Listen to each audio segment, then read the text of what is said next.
lead us, lead us, lead us forever. Lead us, lead us, lead us forever.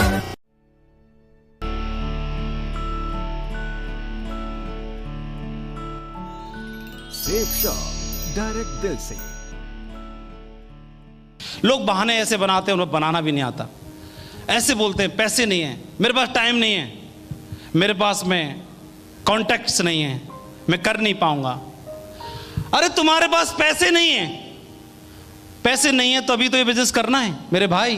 पैसे होते तो इस business को करने की जरूरत ही क्या थी, है?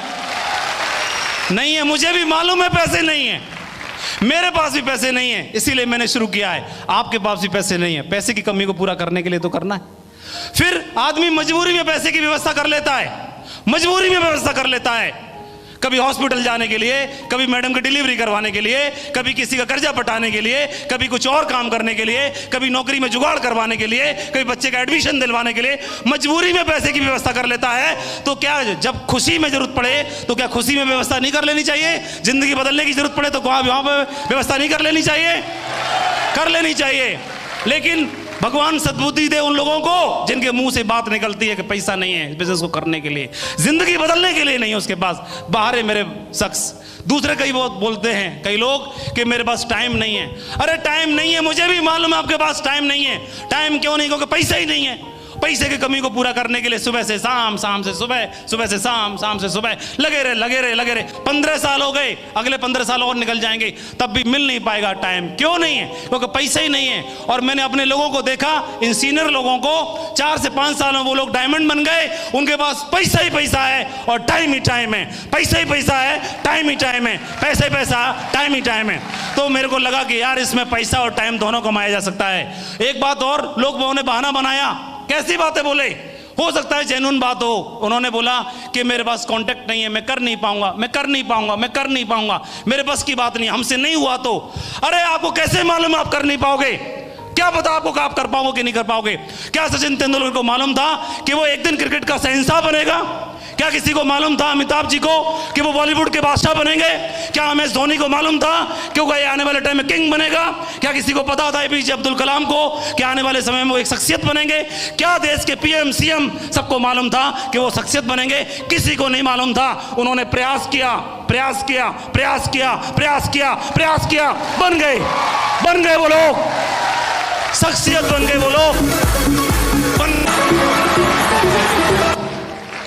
बल्ब बनाने से पहले बल्ब बनाने वाले को मालूम नहीं था कि बल्ब बना पाऊंगा कि नहीं बना पाऊंगा। धुन सवार थी, बना के देखता हूं भाई, बना के देखता हूं।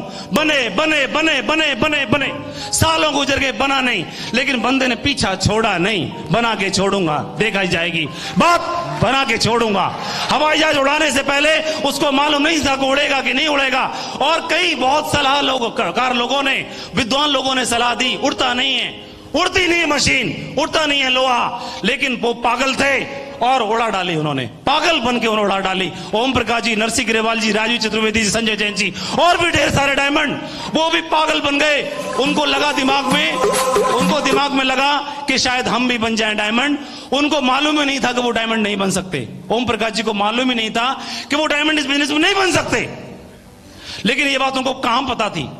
उसी तरह, ठीक उस तरह से जिस तरह भंवरे को पता ही नहीं होता कि साइंटिफिक तरीके से देखा जाए, शारीरिक स्ट्रक्चर के आधार पर देखा जाए तो उड़ ही नहीं सकता। लेकिन उस पगले को ये बात पता ही नहीं है और अनजाने में उड़ता रहता है, उड़ता रहता है, उड़ता रहता है। और ओम प्रकाश जी को, ग्रेवाल जी को, चतुर्वेदी जी को, बाकी लोगों को मालूम ही नहीं था कि वो डायमंड बन नहीं सकते। और अनजाने में वो लगे रहे, लगे रहे, लगे रहे, लगे रहे, लगे रहे और डायमंड बन गए। उदाहरण पेश कर दिया पूरी दुनिया के सामने, पूरे हिंदुस्तान के सामने हम बन के दिखा दिया, आप भी बन सकते हो। रास्ता खुल गया सभी लोगों के लिए, रास्ता खुल गया सभी के लोगों के लिए, खुल गया सभी के लिए, सबके लिए रास्ता खोल दिया। डायमंड बन के दिखाया जा सकता है। और दोस्तों, हमने उनको देखा इस बिजनेस में डायमंड बनते हुए। एक ही दिमाग में भूत सवार था, डायमंड बनना है चाहे कुछ भी क्यों ना हो जाए। और मैंने जिन 35 लोगों को प्लान दिखाया, उन्होंने जो बहाने बनाए तो बनाए, कोई फर्क नहीं पड़ता, मैं लगा रहा। उन्हीं 35 लोगों में से एक मेरे साथी थे जो स्कूल में पढ़ाया करते थे, डॉक्टर साहब थे, प्रिंसिपल थे जिस स्कूल में पढ़ाता था वहां के। उन्होंने आकर के बिजनेस को ज्वाइन कर लिया। लेकिन दोस्तों, इसको ज्वाइन करा के बिजनेस में लाखों की टीम बन गई। वो आपके सामने वो शख्स विजयपाल जी के रूप में यहां पर क्राउन बन के बैठे हुए हैं।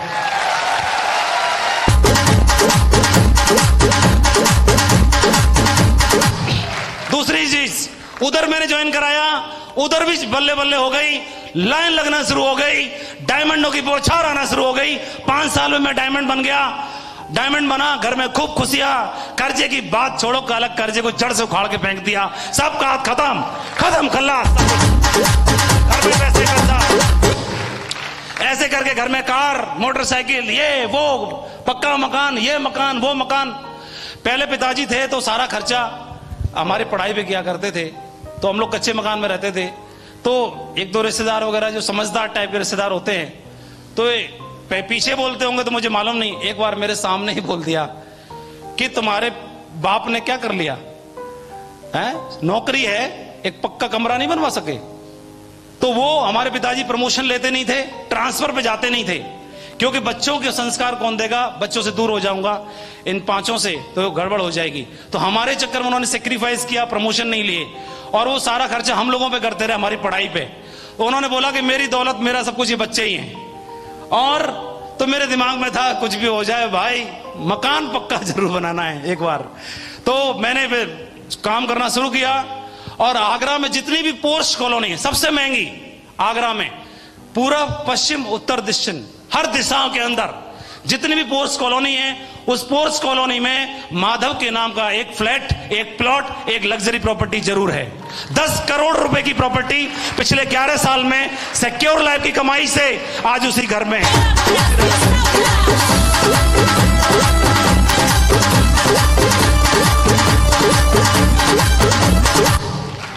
सबके ताले लग गए, सब कुछ हो गया। मैं डायमंड बनने का सपना देखा था, मेरे को कई लोगों ने सलाह दी, डायमंड भाई डायमंड, हंसते थे। डायमंड दूर से देखने की चीज होती है, बनने के लिए नहीं होते, ठीक है, इतने ऊंचे मत उड़ो। डायमंड बनने के लिए नहीं होता, ऊंचे उड़ने के लिए नहीं होता, दूर से देखने के लिए होता है। विरले लोग होते हैं, इक्का दुक्का होंगे और कैरियर बर्बाद हो जाएगा, जिंदगी बर्बाद हो जाएगी, बनने के लिए सोच भी मत लेना। जिसको ये सलाह दी मैंने ध्यान नहीं दिया, मैंने सिर्फ ऊपर वाले का धन्यवाद, भगवान का धन्यवाद, मेरे घर वालों का धन्यवाद, पेरेंट्स का, सिक्योर लाइफ के डायरेक्टर्स का बहुत बहुत धन्यवाद, मेरे सभी अपलायनों का बहुत बहुत धन्यवाद। और इस शानदार सिस्टम को बनाने के लिए, शानदार ऑर्गेनाइजेशन को बनाने के लिए, शानदार टीम मेरे साथ में, सभी लीडर्स का बहुत बहुत धन्यवाद। शानदार टीम बनाने के लिए, उसी के साथ में न बोलो बल्कि वो डायमंड बना, उसके साथ में 100 डायमंड का क्लब कंप्लीट होने के लिए जा रहा है। 100 डायमंड। क्यों? मैं ही अकेले 8 लाख रुपए महीने का नहीं कमाता, 1 करोड़ 4 लाख रुपए महीने न बल्कि मैं कमाता हूं। मेरी टीम में बैठे हुए यहां पर सभी डायमंड्स आज इस इनकम को ले रहे हैं और अपनी जिंदगी में वो सब शान और शौकत की जिंदगी जी रहे हैं।